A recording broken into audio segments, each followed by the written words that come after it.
Yesterday, another MrBeast expose hit YouTube. This one being I was on Beast Games, I'm shocked no one died, coming from Rose Moulette, who is a contestant in the Beast Games and was eliminated during the Las Vegas Games. Now, I watched and analyzed this video on my live stream and actually had Rose in my chat to answer some questions I had about the video. The video that Rose had posted was an hour long, and a good chunk of it also included her testimony from being in the Las Vegas Games, which I think is useful to hear about, but for the sake of people that have been keeping up with anything that has come out about MrBeast, you're probably looking for any new information that has come out. So for this video, I will be condensing clips from my live stream and showcasing to you guys all of the new information that has come to light, or more details on information that we have heard in the past, like this alleged, girl getting the rope tied around her neck during the Vegas Games, or the fact that Jimmy had reached out to 1,950 contestants, but it wasn't just to make sure they were okay, he was giving them another $1,000. But with that out of the way, enjoy the video. Explicitly telling us that we were not allowed to post anything about the show unless it was approved by them first. It even gave us specific guidelines. One of the things that they recommended to us was to make positive behind-the-scenes content for them. Basically make propaganda about how they treated us well. And a lot of these contestants want to be invited back onto season 2.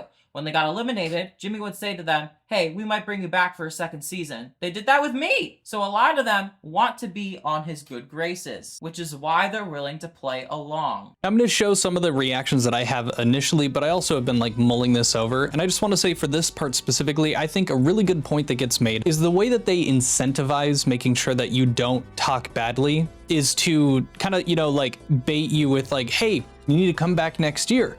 You need to do this, etc. Or, that they're saying, hey, make sure you go through us beforehand, because I think it's useful for them to be doing that. And I think it's important because they were probably setting a lot of this up saying hey, we need to make sure that this content is okay prior to us, releasing the TV show. We don't want to, any spoilers for upcoming episodes. I think that that's a very realistic thing. However, there is no mention of we don't want spoiler content being showcased in any of the information that Rose gives us that got sent to the contestants. Most of it's you'll get fast approved if it's good stuff, if it's happy and and it looks good, and we just need to make sure that that's okay. And they're also if someone reaches out for an interview, you need to route it to these people. The biggest issue I have with that is because I don't feel like I have enough information. I think it goes one of two ways. Either one, because of how they talked about it being around after their launch of the show, they don't want, spoilers to come out in an interview, and they want to make sure that you're not leaking anything, that kind of thing. Or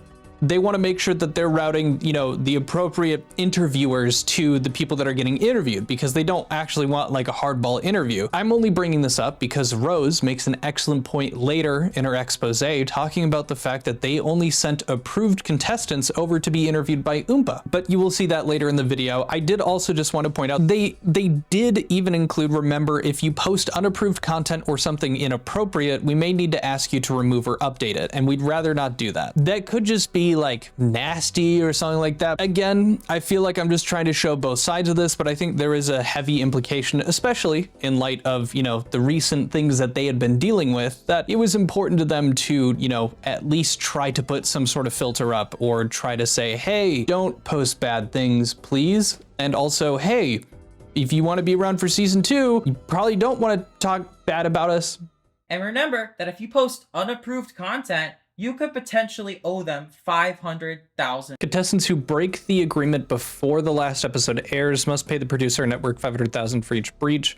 After the last episode airs, each breach would cost contestants $100,000. To clarify here, what was said? Post unapproved content, which is why they're willing to play along. And remember that if you post unapproved content, you could potentially owe them $500,000. So from what I understand, and again, this is my job to be nitpicky, they wouldn't owe them $500,000 unless they had posted this stuff prior to the episode airing, being spoilers. It does seem like they could potentially, each breach would cost contestants $100,000 after the last episode airs. So they still could be for $100K from what I understand, but the $500K is just in regard to them kind of spoiling the show prior to it going out. Why is there a breach after the show airs if it's just about spoilers? Well, that's why it's from what I understand, that's why it would be $500,000 prior, because that's a much more serious breach.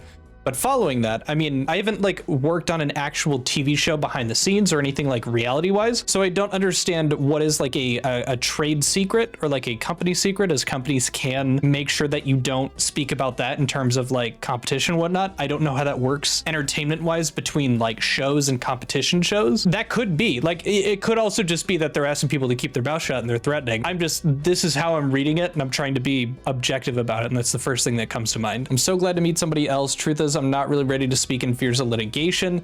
I've got some confessions that would put some of Jimmy's crew in jail, but I can't handle the reality of my family being affected by me coming out with my story. But these people are just afraid of getting sued, and honestly, I don't blame them. So basically, what you need to understand is that MrBeast is in total panic mode right now. Basically, he's desperate for people to disprove the allegations against him. So I came up with a little test. I gave him some bait, and he took it hook, line, and sinker.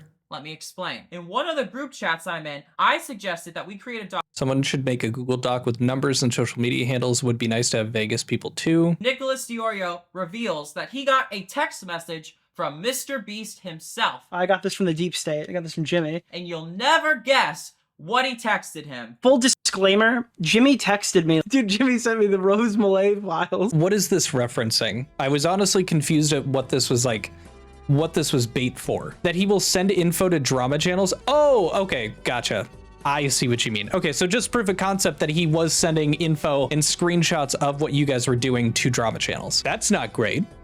Now, next up, Rose talks about Oompaville's video where he had interviewed multiple contestants from the Beast games. And she makes point of the fact that it seems like every single individual that did get interviewed by MrBeast seemed to have been approved like by the Beast team. It's also suggested by one of these contestants in some leaked DMs that I've received that they have fed Oompa questions that they're allowed to ask. Now, I don't know if that's true. This is just what a contestant made the assumption of, which I also think is not a great look, but that also isn't definitive evidence that they're feeding Oompa questions that he is like having to ask these contestants for the interviews. I just want to make it clear, like for me, it's a pretty big deal, but I also think that there is still room for, it might just be the perception of the contestant. Oopaville did a video recently allowing Beast Game contestants to speak up for the first time. You see, the thing is, one of the contestants he interviewed is literally a Beast employee. I'm a creative producer. I specialize in larger-than-life projects with some of the world's top YouTubers. Here's him sending text messages to...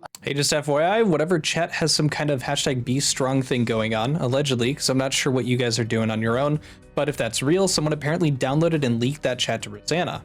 The screenshot was in the logs and it matches with the current employee. Someone is leaking our chats to that parasite Rosanna and they're screenshotting that. Wow. Here's him saying that he wants... We need to get rid of them, make sure they are disqualified from all future reality TV opportunities. So sick of these mind games. She's annoying as shit, dude. Amen. Can she move the fuck on? She wasn't even in Beast Games, Lamau. Dumb parasite trying to cash in on our moment of hype. Our moment of hype, fuck! How dare she, Pampino, fuck! Specialize in larger-than-life projects with some of the world's top YouTubers. That is kind of goofy. Here's him sending text messages to another employee about Rosanna Pansino. Here's him saying that he wants anybody speaking out against the show to be blacklisted from any future reality TV show opportunities. Yeah, lovely unbiased source from a random contestant there. Wow, you worked for him in 20... Now, I will say, out of this entire thing, the interviews and the people that Oompa interviewed, that, like, for me, craziest thing that I had seen in this video. Like, it's genuinely insane how set up it was, and you're gonna see more. And he personally called you to offer you a job? He remembered your name and talked about how crazy it was you kept showing up in his life? This gentleman was one of the people that were interviewed by Oompaville. It's almost like the Beast team specifically told you who to interview, but I mean, you know, that's just pure speculation, right? There's obviously no proof. It's not like I have screenshots of a contestant that you interviewed telling everybody in a group chat that they were chosen by the Beast team. I have those screenshots. Yeah, one of the producers sent him my way in response to talking about, did they confirm Oompa? And so this is the message from earlier. And the team gave you the approval. Let me guess, is it Oompaville? Producer sent him to you? That's odd. It's so weird how they're talking about this. Yeah, one of the producers sent him my way. Good luck. Remember to lie as much as possible. Yeah, I didn't say anything. So I will say, The producer sent him my way. Good luck. good luck. Remember to lie as much as possible. I'm sure that's a joke, but What I don't think is as much of a joke is Remember to lie as much as possible. Yeah, I didn't say anything bad about the Beast game. I didn't say anything bad I about made the producers. I answered everything, but like I made the producers look really good.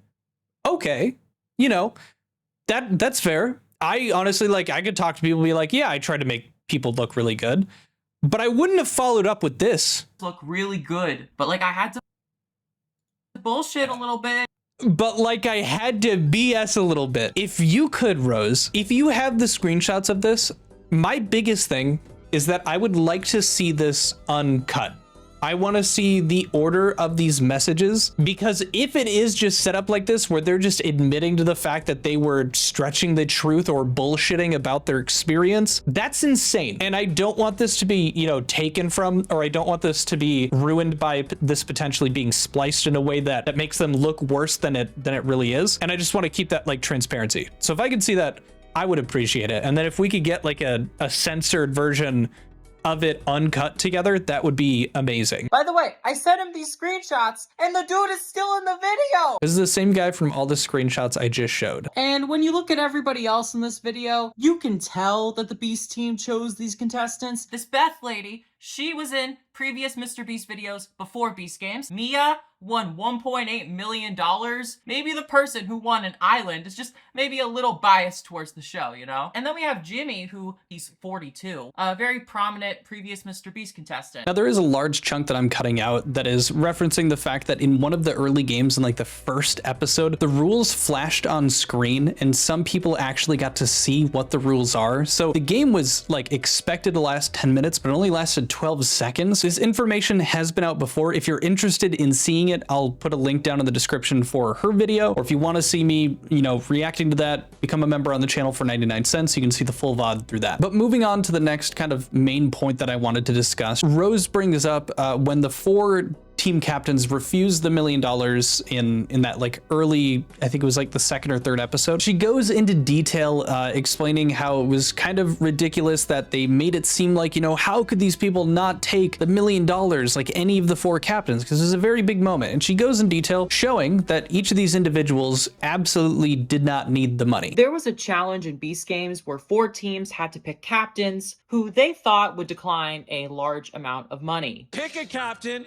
to represent your team. I am going to offer that captain massive bribes for eliminating their team. And this resulted in one of the biggest moments in the whole show. What you need to understand is that everybody watching Beast Games was shocked when nobody took the money. 500 grand! What is going on? But it starts to make a little more sense when you kind of look into who these people are. What if I told you that they didn't take the money because they were already filthy rich? For instance, Tawana Barnett. Tawana, she's a pro wrestler. She had a mission to kind of clear her husband's name. Her husband was supposed to be a part of the games, but he could not get into the country. Want to take a wild guess as to who her husband is? You will never guess this. It's the freaking bounty hunter guy from the Stokes Twins video. The dude has also appeared in many TV shows and movies. Point is, these people do not need $5 million. Also, Dino, lovable guy, right? You guys mean more to me than that screen. Well, let me just play the clip. Dino is a retired firefighter. He's worked with A-list actors. He's worked with celebrities. He has a decent amount of money saved up, enough to where $1 million is not life-changing. Also, Jeremy is a previous MrBeast contestant. I did recognize Jeremy because he was also in the interview talking about how he got paid out for the show he was going to be like the ring one. The Doug Pack said just like never happened. Like Beast just lied about it, but then Jimmy was interviewed being like, yep, no, it did happen. And I got paid a lot. Giving you I think there's a clip of that in here. That they split just like the $1 million over everyone. Exactly. They gave you guys $1,240,000 in total. Played these games before! In total, that is a year's salary worth of money that he has won from previous videos. And he constantly posts pictures with polar bears and just beautiful scenic nature. I'm gonna be real with you, I don't think he needs the money. The sole provider for my family. So that just leaves Harrison. But you know, I'm glad, because at least Harrison is a genuine guy. I'm Harrison, the homeless veteran from Beast Games. He's homeless. I honestly, I thought he was homeless too, like, you know, choosing to be homeless. He's wearing a lot That's 4 out of 4!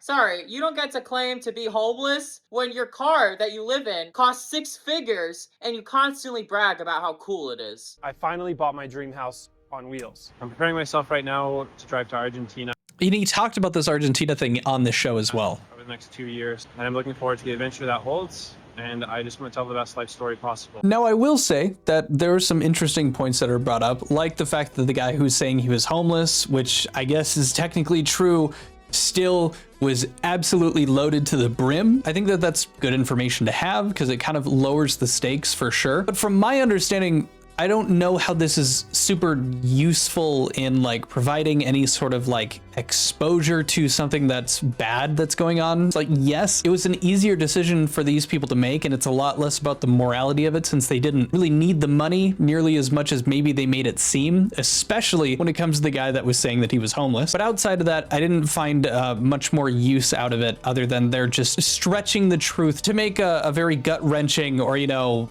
edge of your seat kind of moment for the show. But what I did find interesting is the fact that they brought up Jeremy, who was a part of these games, had talked before. Jeremy, being one of the 4 captains who ended up getting, you know, decently far in this show, was also interviewed by Soggy, and then of course was interviewed by Oompa. He's also received a lot of money from MrBeast. Hey, wait a second. Why is Jeremy in the Soggy video? Oh, yeah. Damn, it's It is almost wild. like the Beast team specifically sent him your way because they knew that he would only speak positively about them. It's almost like the Soggy video and the Oompa interview happening in November was suspiciously part of a large PR campaign in order to ensure that all the allegations are cleared just in time for Beast Games. Creating an environment where, you know, all of our NDAs have just expired, but everybody is so tired of the allegations, and hasn't Jimmy been smeared enough? There's a lot we're skipping over in the middle. TLDR, Rose brought up some old clips of Jimmy talking about doing giveaways, but only doing it because he wants followers and he wants people to turn on their notifications, blah, blah, blah. Trying to prove the point that he's not this, you know, altruistic YouTuber that's just here because he loves to help people with the money here. And I don't necessarily think it's a super strong argument to be made. I mean, he's running a huge business. He's, you know, selling chocolate, attempting to sell kids lunches. Like, you're not doing that for the love of humankind. You're doing it for money. And I think outside of like 12-year-olds, you know, people understand that for the most part. And I don't think that this is necessarily groundbreaking. And I think that's more of just making a point that's kind of already understood. And I would also say that the clips being used were from when he was younger doing it. You can argue pattern of behavior, absolutely. But altogether, I just think that that argument wasn't really based in the strongest of evidence, so I didn't necessarily agree with it. But following after that, Rose starts talking about her experience in Vegas, and then she starts talking about the pre-selected storytellers in this show, which we've heard about if you've seen some of my other videos, where Amanda, someone who had suffered trauma from a concussion that she received while she was on set of the Beast Games, she was one of the pre-selected storytellers, where they'd have a microphone on them and they would have cameras like focused on these storytellers that they had, you know, selected based on their ability to be entertaining, charismatic, etc. And so I'm just going to play what I had said watching the live stream because I still agree with the point that I made then. So from what I understand, they had storytellers, so they assessed the people that would be the most interesting for the camera, and they gave them mics and kept cameras on them specifically. From what I understand, that makes sense, like camera-wise. I don't know if that's necessarily indicative of them getting preferential treatment outside of what Rose talks about specifically in this video, where it sounds like they were given different food. Is that correct? Or is it just that they were given mics and cameras? No, just the mics, but I found it odd. I mean, just entertainment side of things, that's like you're, you know, casting for this show, and the people that are the most entertaining, in the same way that you're casting for a movie or film or whatever it is, you're going to hire and cast in the lead roles the people who are more entertaining for public face, or like for the public crowd. So it makes sense that they would do it, and they need to be able to get some stories out of it. Like, that's the essence of being able to develop a show like this, is for the viewership of the show to gravitate and connect with some of the contestants on the show. Like, I don't know if they were moving the mics and the cameras onto people if some of those storytellers got eliminated. It sounds like they did, since one of them got a concussion and was eliminated. But at the same time, you know, it's a game show. They are going to have to do that with some people. So it makes sense that they would pick them. If it became an issue where they, you know, somehow were getting like immunity and shit throughout the show, then that's, you know, a bit more of an issue. Next up, which I thought would be interesting for you guys to hear about, we are talking about the rope that went around one of the contestants' necks, which had caused, you know, pretty big issue. Oombaville had talked about it in one of his interviews, and even the other contestant had kind of dismissed it. And from what we understand, it does sound a bit strange, like how could that have been wrapped around somebody's neck? Well, in this, I was able to get more clarity as to what was going on and more information as to like how that could have happened. And it actually starts to make more sense. It just gives a bit more validity to the story, as well as having, you know, multiple other people confirming that they had also heard that someone had been, you know, getting choked by the rope. The rope that was around the person's neck when they were pulling the 10,000 pounds. And it's been mentioned, and the only thing that I've seen really supporting it is that it's been brought up a lot more than once. I noticed the Oompa kind of just dismissed it, and I want to see like what was said here. And then once that was done, we were allowed to start the challenge. Even just watching the video, knowing how much they beat us by, clearly something was wrong. I was in the middle of this line. I remember the women next to me saying we were doing so well, but then all of a sudden, we just stopped pulling. We suddenly sunk into last place and we lost. And so then I just start talking to like the women behind me, and I start asking like, wait, why did we stop pulling? What happened? And she says to me, the rope went around somebody's neck, and so we stopped. What? Like the rope tied around their neck. We lost the challenge. So you say rope tied around their neck. Can we get any more info as to how that could have happened? Because like you guys are pulling it. How does it get to be around someone's neck to a point that it's like bruising? Like, do we have any more information as to what happened in that situation? Because we didn't want to suffocate one of our members. I heard people talking about someone getting choked. And I saw the bruises on her neck. The rope kind of accidentally wrapped around her neck. Oh. And it was attached to 10,000. Yeah, link it on Discord, please. Pounds. And it was just dangerous. And I saw it in an article where they had talked about the rope. They both say the rope got tangled around someone's neck. Production was yelling at the people that were behind the ones that fell to keep pulling, and they didn't. They stopped, Brady says. They helped get the other people out of the rope because they didn't want to hurt them. Wouldn't the line be taught if they were all pulling it? How would it get around someone's neck? That's, again, why I'm a bit curious as well. One challenge involved pulling a large rope, said Sally. During the challenge, Sally witnessed medics congregate in the area. She found out afterward a girl got knocked down with the rope tangled around her neck. So as much as Jimmy tries to hide everything in the footage, this moment of people trampled on top of each other managed to slip in the final cut of the video. And this is the orange team. What we're talking about happened on the red team. Now, look closely, and you can see that the back of the rope is actually over here. What this creates is a loop. Here's an aerial shot you can see in the video. Look at the red team, and you can see a crowd of people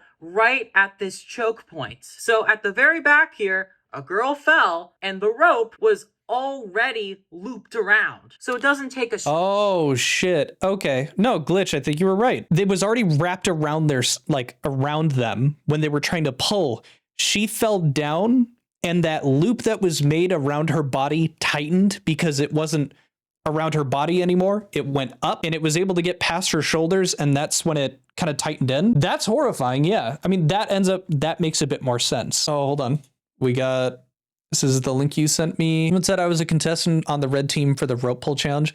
I've been waiting oh so patiently to finally talk about this. Just out of curiosity, what happened after we were walked out? When did you guys get food? Was it any better than what we got while waiting to film? Okay, sorry, there's an issue with your rope. I was wondering why red team seems so far behind. Careless Peanut says, I was on the red team. Someone pulled the rope to the right, and a girl in the back got the rope tangled around her neck. So a lot of us stopped pulling. That caused some people to fall, and one of them fell on the girl behind me. Her ankle got trampled and no one came to get her. I carried her to the bathroom. I've been hearing this a lot. I'm just confused trying to visualize it with how thick the ropes were. As it was the back of the stadium where the rope had to turn around like a candy cane, how did it get tangled around her neck? I believe his YouTube channel has the preliminary round posted where you can see the thickness of the ropes, but not the back of the line.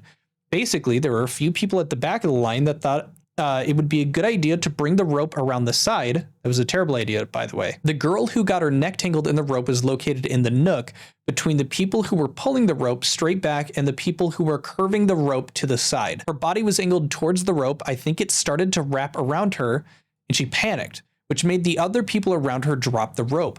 The slack from the back of the line caused a lot of people to fall over and step on each other, which is when the girl I carried out got her ankle stepped on. It was pretty wild to see. See how the rope got tied around her neck. And it's not even just the girl who got the rope tied around her neck. This is just the worst example of this occurring. There were people who got stepped on and a bunch of other people. Okay, so this is Fell over. that. Next up, another pretty interesting piece of information was that this $2,000 that MrBeast references of giving to each contestant if they just walked in and out, it was originally just $1,000. Yeah, I wanted to surprise everyone. Gave them each $2,000. So this was also another interesting point.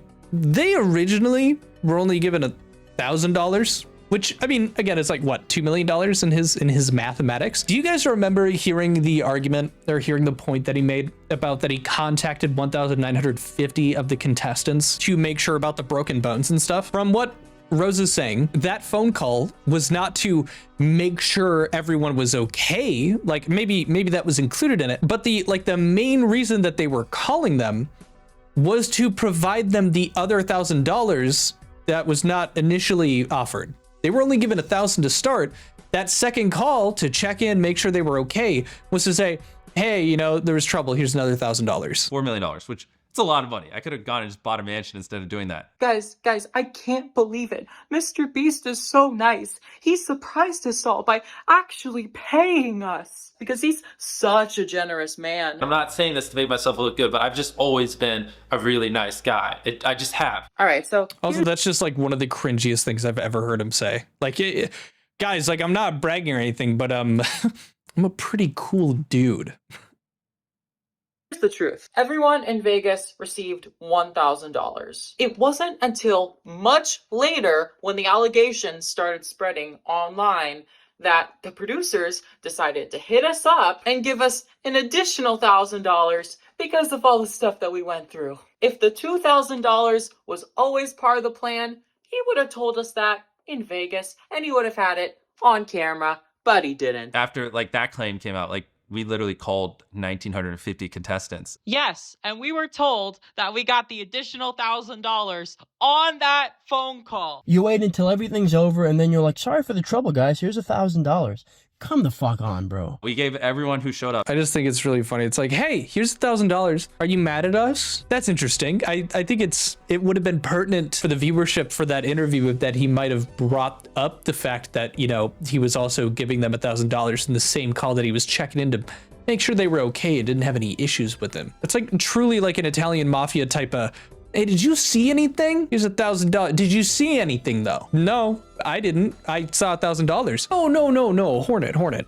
This wasn't hush money. He didn't tell them that they can't talk if he gives them the money. That's, you know, because everyone understands that's how hush money works. He gave them the money and primed them to be in a good state of mind and then asked them if anything was wrong. That's not hush money. That's just blatant manipulation. There's a huge difference between those two. Next up, and I don't know how like crazy serious this is. I don't know how, you know, many people this would be affecting. As far as we're concerned, this only happened to Rose, but she was called by someone who she, you know, now knows who it is, but she's keeping them private. And they were essentially sending a veiled threat to her about the consequences of posting a video that she had planned to post, something like this expose that she had released. And I hope to God that I don't receive any more phone calls from unknown numbers from Greenville, North Carolina. And I want you to really think about that before you decide to post that video. I want you to think about everything that will happen. Just so you know, the person admitted to secretly recording me and trying to get me to say something incriminating. Luckily, they're on my side now, so please don't harass them. I pitched their voice down to keep them private. No, this isn't the person that called me after Vegas. This happened much later after word spread about my video being made. Essentially, this was someone trying to get information out of me via someone I knew. But I caught onto them acting strange. The person in this phone call doesn't work for Beast, but is someone I know who was in talks with someone with connections to Beast, if that makes sense. Don't want to say anything more than that because I don't want y'all to start harassing people. Like what? I saw reports of like this guy who was a criminal being in the cast. Apparently he was arrested. So I think this is crazy. Like this specifically, if I get more info on this, like just like personally, I'd be interested, but this is insane. Think about everything that will happen after that. Like that is such an interesting way to go about this. The fact that they admitted that they were trying to get you to say something incriminating is even worse. Like, that feels very uh-oh-y.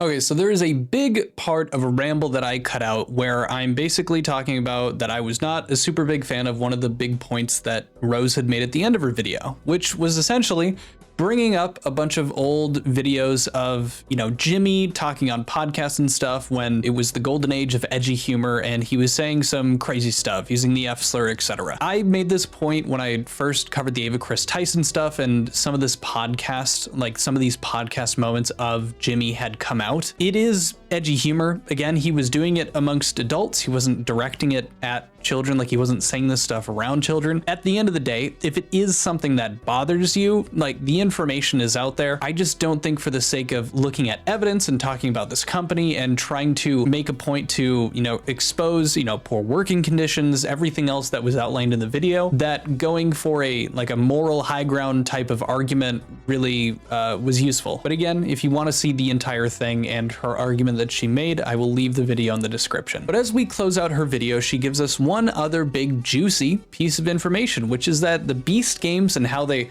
recorded and edited it clearly indicate that they kind of lied about some stuff. Not only were there jump cuts that were very clearly happening at different times, but there was even a game, specifically the ball drop, where it seems like they had to have lied about what times the contestants had, which isn't good in a contest. They like edited it out of order and tried to make it seem closer than it was, and there's like blatant proof that they were fucking around with the editing. Also, I'm seeing some contestants be very skeptical of the timer challenge. I don't think that 6 people dropped their balls within milliseconds of... This is also insane. I was blown away at this point. So there's a ball drop moment during the show, and the last 5 contestants that they're showing, like within 10 milliseconds of each other, sometimes even 4, they're dropping them 0.2 seconds apart at exactly the 10-minute mark.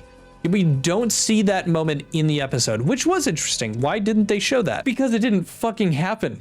The 10-minute timer. Wouldn't they have like amazing super slow-mo footage of 6 people just dropping their balls? Maybe they'll have that thought. 2 of the 6 people that won the challenge were 895 and 907. They were standing 895 and 907.